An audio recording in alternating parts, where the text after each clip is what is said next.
প্রাথমিকভাবে যেটা মনে করা হচ্ছিল যে কয়লা চোর ভাইপোকে বাঁচানোর জন্য পিসি ইডির সঙ্গে ইডির রেডে গিয়ে এইভাবে সমস্ত কিছু ছিনতাই করে নিয়ে এলো, ফাইলপত্র, ল্যাপটপ, ফোন।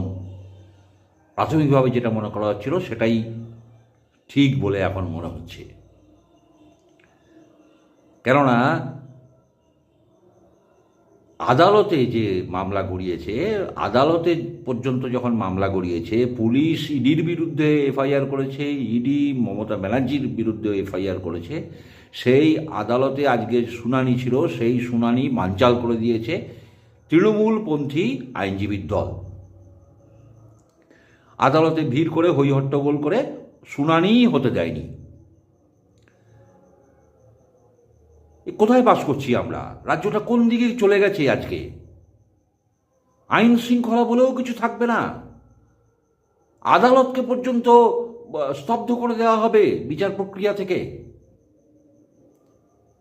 তবে এর ফল খুব খারাপ। আমার মনে হয় না শুভবুদ্ধি সম্পন্ন পশ্চিমবঙ্গের যারা মানুষ, তারা এই দলটাকে আর কোনো একটাও কোনোভাবে ভোট দেবে।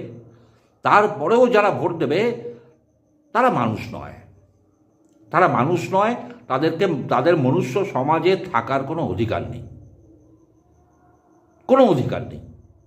একটা দল যার আপাদ মস্তক চোর, যার আপাদ মস্তক ভ্যান্ডালিজম করে সরকারের টিকে থাকে। এর আগে ইডিকে ধরে মারা হয়েছে, শাহজাহানের দল মেরেছিল। কি হচ্ছে এসব? কি হচ্ছে এসব? এরপর এর ফল খুব মারাত্মক হবে। 15 তারিখে নাকি শুনানি আছে, দেখা যাক সেদিন কি হয়। তবে এর সাজা কিন্তু পেতেই হবে। যেদিকে মামলা যাচ্ছে এর সাজা কিন্তু পেতেই হবে। যত তাড়াতাড়ি সাজা পায় তত ভালো, আর যদি দেরি হয় তো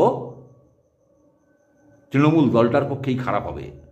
আজকে যদি মামলা পিছোতে পিছোতে ভোটের আগে গিয়ে সাজা ঘোষণা হয়, আর তখন যদি তাদেরকে গ্রেপ্তার হতে হয়, তার থেকে দুঃখের আর কিছু থাকবে না। আমি আপনাদের শুভবুদ্ধির কাছে আমি আবেদন করছি, নিরপেক্ষভাবে ভাবনা চিন্তা করে ভোটটা দেবেন। কেননা আদালত কি বলবে সে পরের কথা। আমাদের এখন রায় দেওয়ার সময় এসছে, জনগণের এখন রায় দেওয়ার সময় এসছে।